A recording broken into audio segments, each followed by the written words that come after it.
Okay. Okay, recording. Okay, so I'm going to rewind and tell you a little bit about who I am. So I was introduced to Beachbody in February of 2013.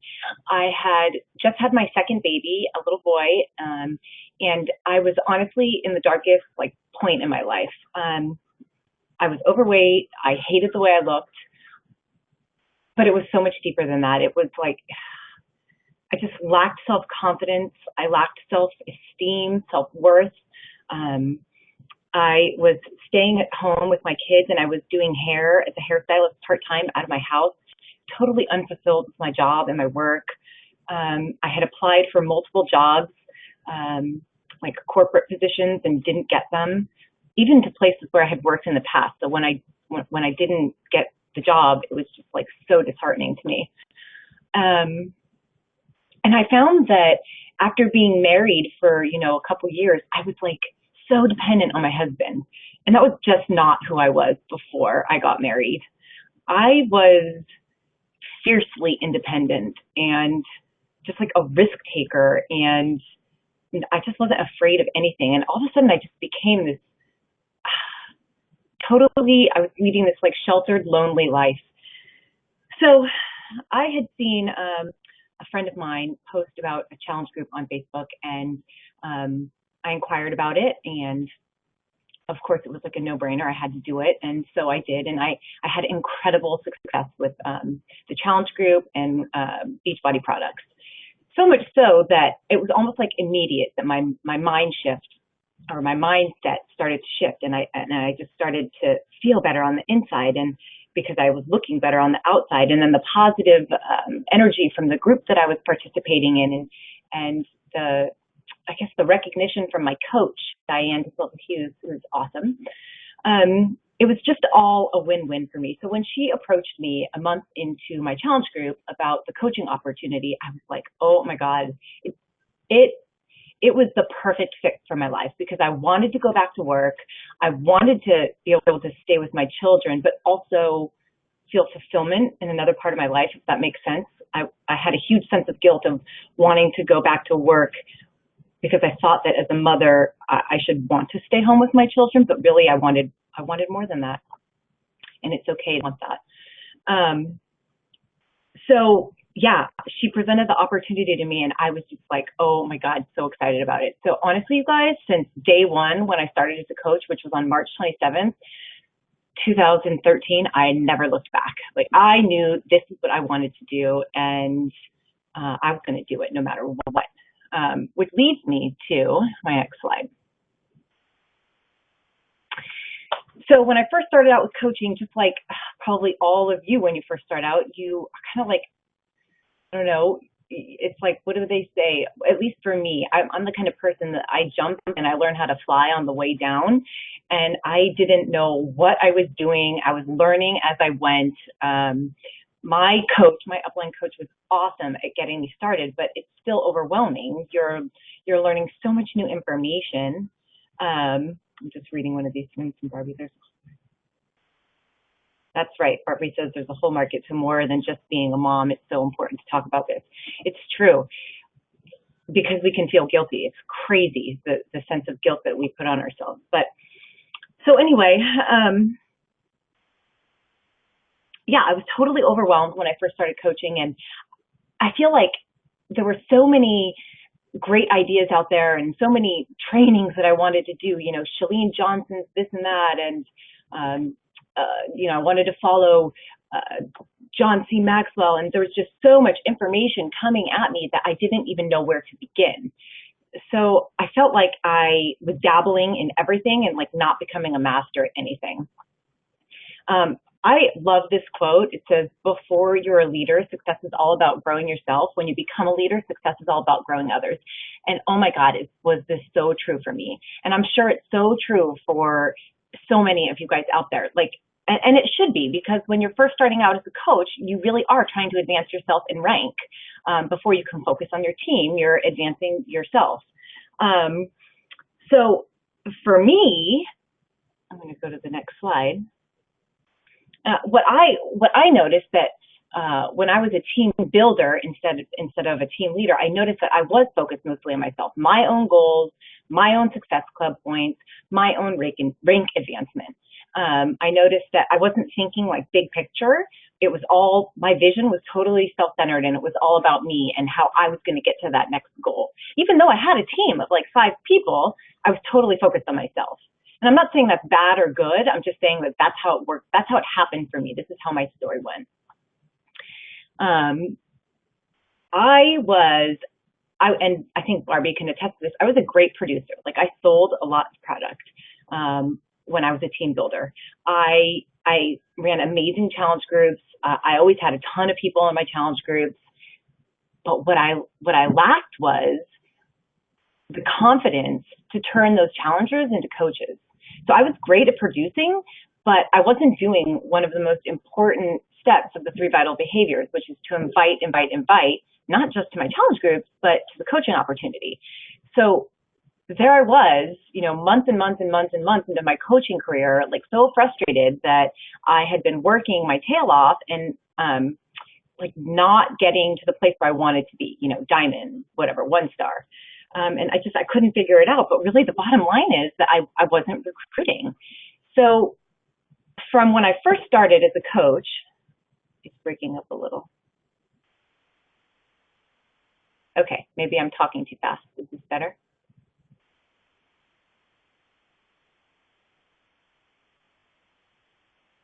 Okay, I'm going to continue.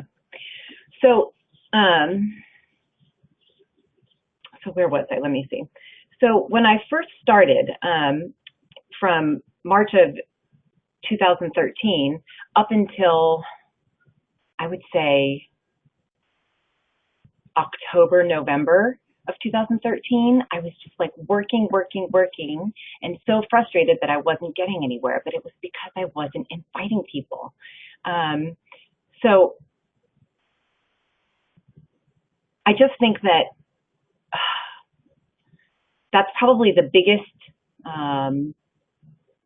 issue that I had with transitioning from team builder to team leader. I was also still making excuses when I was a team builder, even though I thought that I was being consistent with the 3 vital behaviors, and I thought that I wasn't making excuses. I still was. For example, I so badly wanted to go to Danny Johnson for Steps to Success, and for so long I sort of gave myself a stipulation, like, oh, I'll go when I deserve it, when I reach diamond, or I'll go when my husband and I can afford it, or I'll go when I hit a certain goal, or I'll go when somebody can watch my kids and I have a babysitter. So I was constantly making these excuses until one day I realized, oh my God, I'm that person that I'm trying to teach my coaches not to be.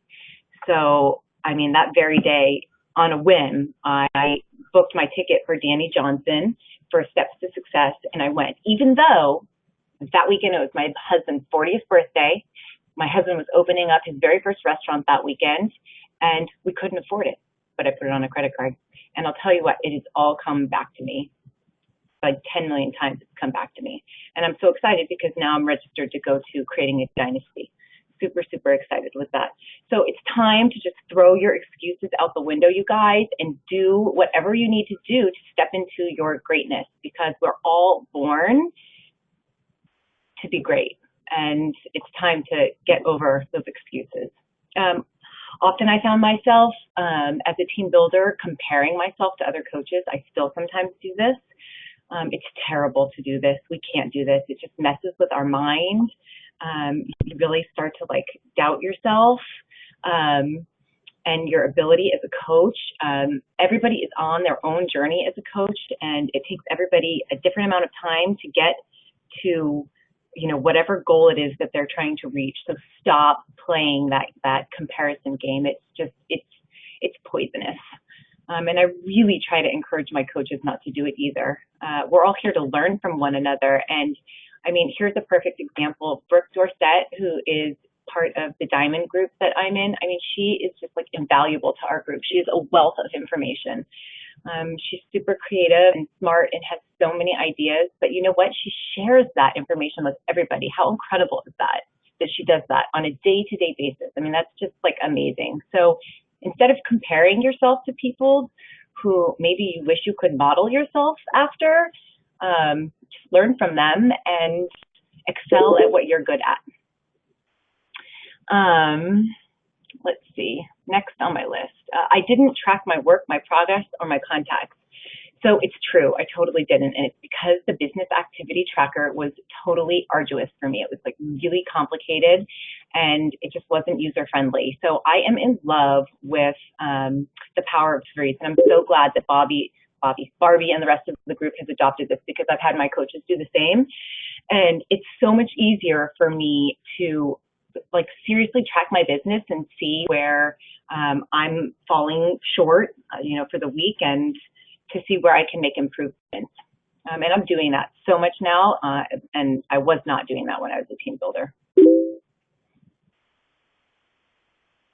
I'm sorry, I'm reading some of these things, kind of funny.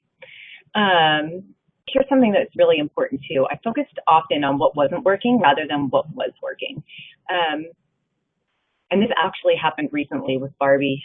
I messaged her, or I posted in one of my groups that I was a little bit nervous about the fact that I only had so many Success Club points, and I thought that I wasn't going to hit my goal for the month. And Barbie shot a message back at me and was like, change your story. And, you know, change your story, change the way you're thinking about things. And I mean, it's just so true. So right in that moment, I sat down at the edge of my bed and I totally just changed my story in my mind. And you know what? Like the next day I hit Success Club and I signed like 2 coaches or something like that. It was crazy, but it's just so true.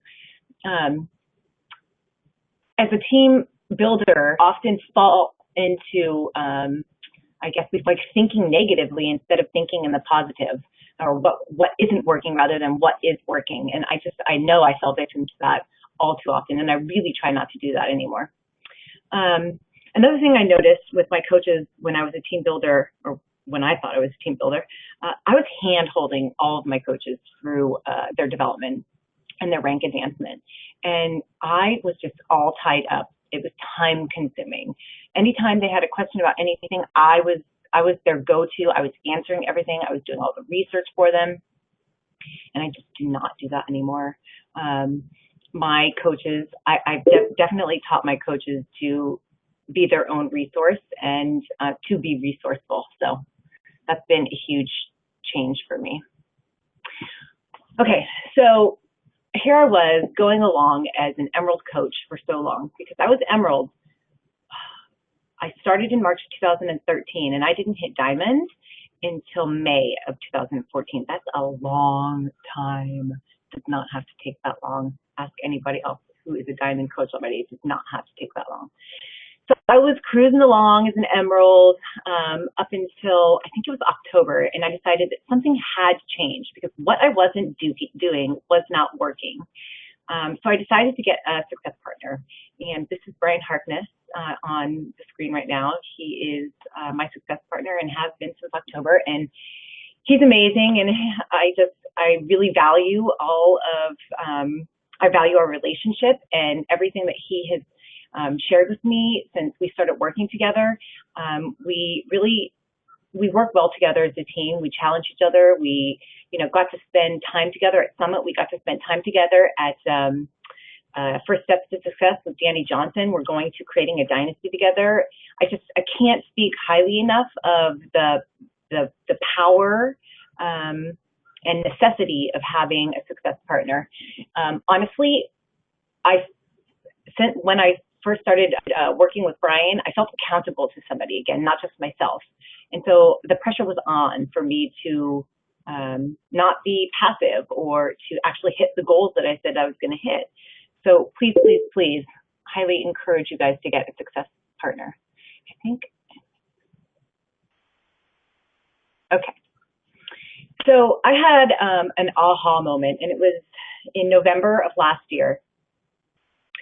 I had, up until that point, I had hit Success Club every single month because that was the one that was the one marker that I could gauge my success on, was hitting Success Club every month. And I knew, because I heard it time and time again, if you want to be a successful Beachbody coach, you have to hit, it's a non-negotiable, you have to hit Success Club every month. So that's what I aimed to do. And what happened was, it's so true, Barbie says. So in November of last year, oh, God, this kills me. The day before, it was the end of the month. It was like November, whatever the last day was, 30th, 29th.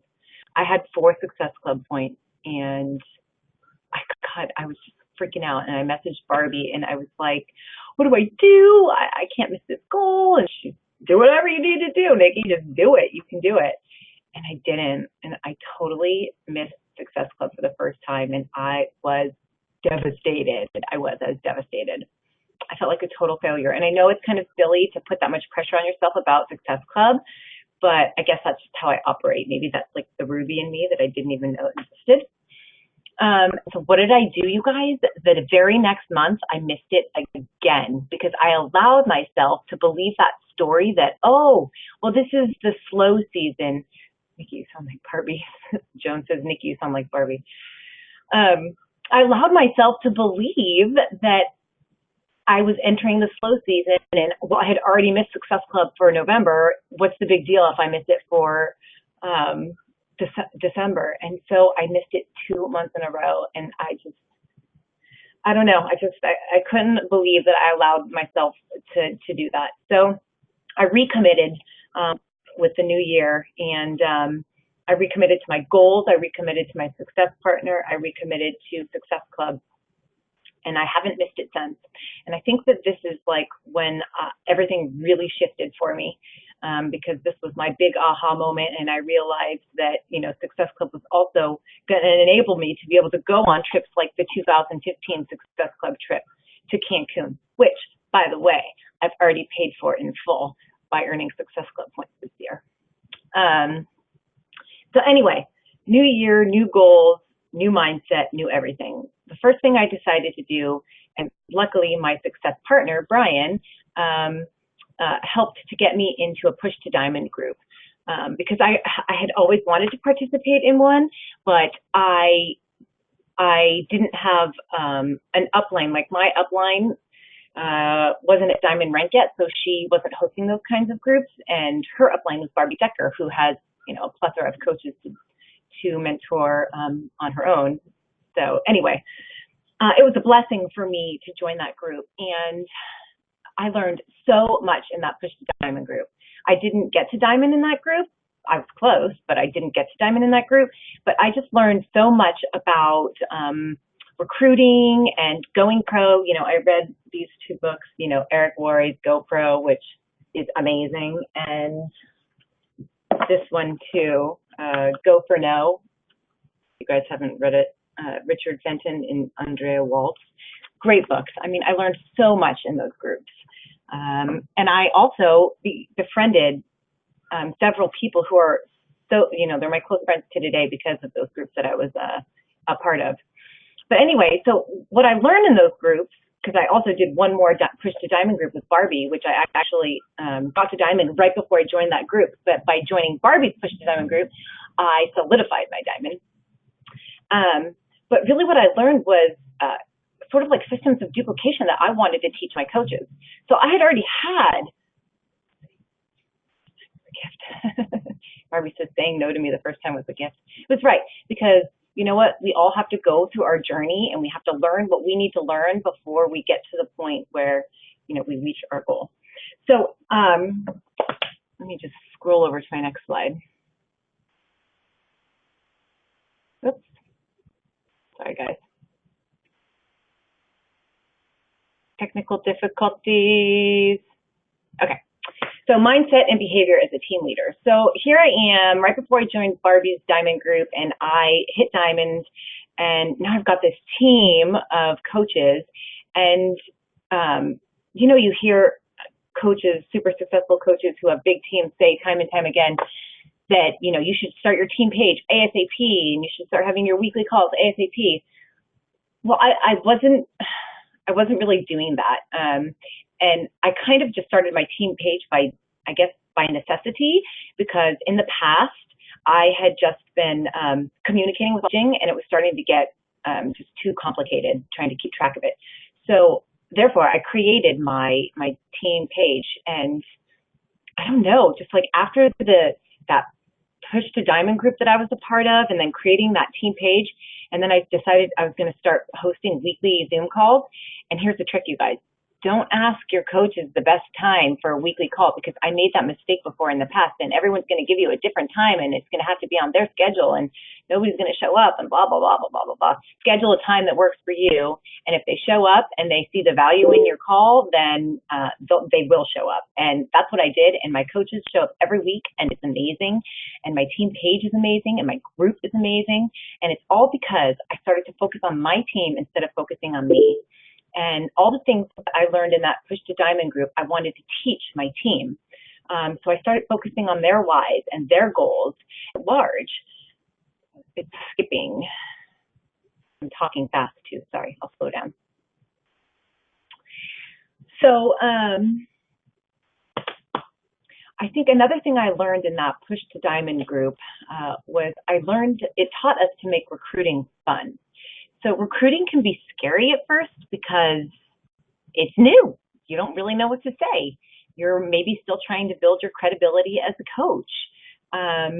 You just don't feel comfortable approaching people yet. But I'm here to tell you that once you break outside your comfort zone and you just start inviting, it just gets easier. Am I still breaking up? Team Heart and Soul rocks, Christina says. Yes, we do. Okay, so it gets easier. You get more proficient at it.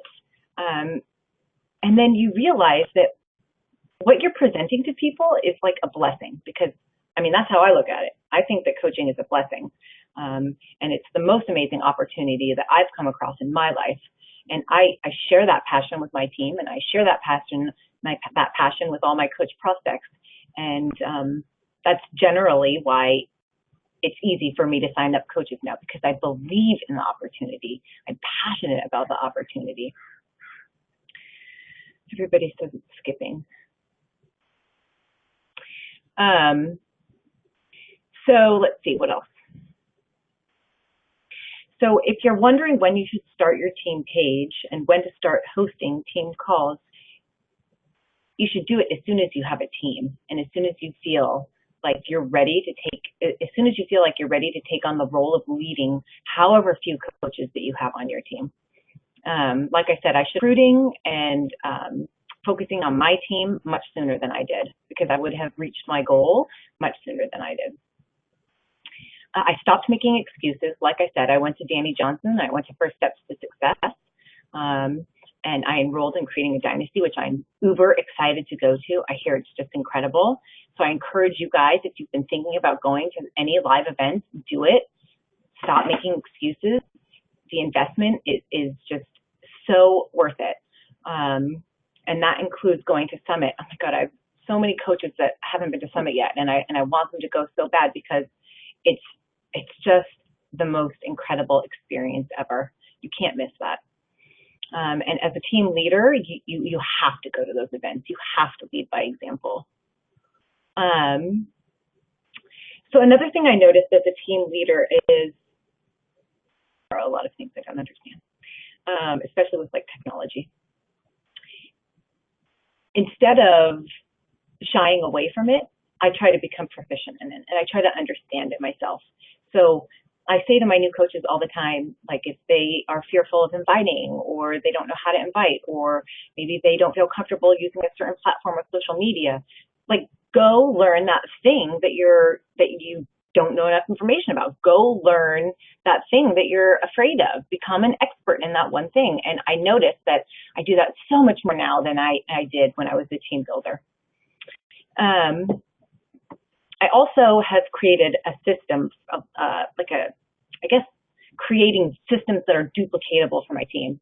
And this has been huge. Like, this has been a huge focus of mine since the beginning of the year, because I didn't have that before. and I think it was Anita Myron talked about, that monthly calendar that she creates, where the first week of the month she has the free group, the second week of the month she has the paid challenge group, the third week of the month is a sneak peek, and then the last week of the month, or she has a coach basics in there as well. So I really implemented that with my team because I wanted them to know what they needed to do, when they needed to do it, and how they needed to do it. And now I'm working with the leaders on my team, and I'm not doing it by myself. The leaders on my team are helping to lead these groups that we host every week and every month. And then they're teaching their coaches to do the same. So really we are creating like a system that duplicates, and it has been so powerful for my team. And that's why my team is growing. I mean, it's crazy. I went from being an emerald in May to super, super, duper, duper close to being a 3-star qualifying diamond coach. It's crazy. Okay, so daily I share with my team my passion for what we do as coaches and for the impact that it has on the world around us, because I think as coaches, it's so easy. I think that we don't realize the scope of or the distance that our hands can reach, if that makes sense. I think that when you go to Summit and the big events with Beachbody, you realize actually the scope in which our work and what image it reaches, because it's like a domino effect. We could really help so many people. So it's so important to share with your team that what we're reaches way beyond the small little world that we live in as Beachbody coaches. And we can't forget that. We can't forget how big our mission is. And I like to share that with my team all the time. I encourage my team to set big goals, to dream big, and to work hard for what they want. And they do, you guys. Every day, it's crazy the passion that exists in my team right now, and the tribe and the culture that's been created in my team. And it's because we share on a day-to-day basis what our big goals are, what our big dreams are, and what we're working so hard for, our why. Okay, and the last thing I want to say is that, and I think a couple of coaches like Brigitte talked about this in one of, I think it was in the workshop training that she did at Summit. You have to lead by example. I mean, it's the simple truth. She said that she tries to pretend that, I don't know if it was like Carl Deichler or her boss or something, had a video camera on her in her office, watching what she does every day, day in and day out, and is she doing what she needs to be doing to become a successful leader and a successful Beachbody coach? And really, that's what I try to do for my team. There are times that I'm pooped and I'm so exhausted and I don't want to get on my weekly call with my team, but I do it because I have to lead by example. And the best part is that every time I do it, even when I'm so tired, I feel re-energized, re-motivated, and more inspired each time I do. So lead by an example in everything that you do. And honestly, you do these things and you'll eventually shift into becoming a team leader. That's how it happened for me. And it happened really quickly when I did have my aha moment. So that's all I have for now. Does anybody have any questions? Let me just read this. It says, Natasha says, this is very encouraging, but I can't get people to order. People to keep telling me it's too much. What am I doing wrong? What can I do? Sorry. Been coaching a couple weeks, but I want to start with diving head in first. Well, what I do when I have a financial objection is I always bring it back to this, and it's the truth. I mean, for me at least, I had a money objection as well when I first started, when I first was ordering my challenge pack from my coach. I was afraid that I was going to waste what little money I had on a program that I was just going to, end up not completing, or I didn't have the wherewithal to do it. So of course I was fearful and I didn't want to waste my money. And what I tell my prospects when they have a money objection is that the investment is, the investment is so worth it. You have to relate that back to their why and why they contacted you in the first place, and why it is that what it is they're looking to change in their life. Often I get objections, not often, but in the past I would get objections about Shakeology, and I would say, and it's so true. Us ladies, we spend that much money on a pair of jeans. It's ridiculous. And you can't spend that much money on Shakeology, which breaks down to about $4 a day per shake for a meal, which people spend way more than that on junk food. So I try to put it in that perspective for people. And I always talk from my heart whenever there's an objection, because honestly, I had time objections. For me personally, when I started, time objections, financial objections. I had every excuse in the world for why I couldn't start the challenge group. So I'm sure maybe you did if you started out as a customer as well. So you have to use a story and share with the story. Any other questions? No? Okay. I think that's it, you guys. Thank you so much for coming on and listening to me. Thank you, Monica. I hope that you guys, I hope it was helpful to some of you guys. I know that it can be a long journey sometimes when you're trying to reach your goal, but you'll get there. And I'm excited for you guys. So thanks for jumping on, and have a good night. Thanks so much, Nikki. Great call. Okay, bye-bye.